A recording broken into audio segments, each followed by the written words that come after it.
દરેક નીતિની સામે કાયદાની રીતે ઊભો રહેતો SSK ન્યૂઝ ચેનલ। રાંદેર વિસ્તારમાંથી અપહરણ અને લૂંટના વધુ 2 આરોપીઓ ઝડપાયા।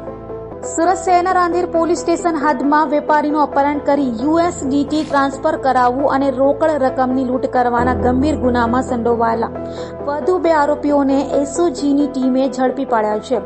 SOGની ટોચની ટીમે આ ગુનાની ગંભીરતા નિહાળી તપાસમાં ચુસ્ત પેટ્રોલિંગ અને ટેકનિકલ સૂઝબૂછના આધારે 2 શખ્સોને ઝડપ્યા છે। ગુનામાં સંડોવાયેલા અન્ય શખ્સોને પકડવા માટે તપાસ ચાલુ છે।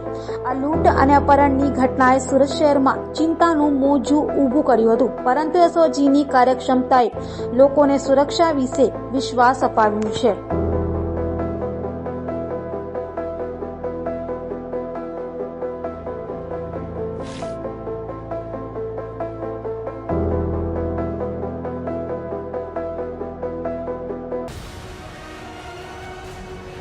દરેક નીતિની સામે કાયદાની રીતે ઊભો રહેતો SSK ન્યૂઝ ચેનલ।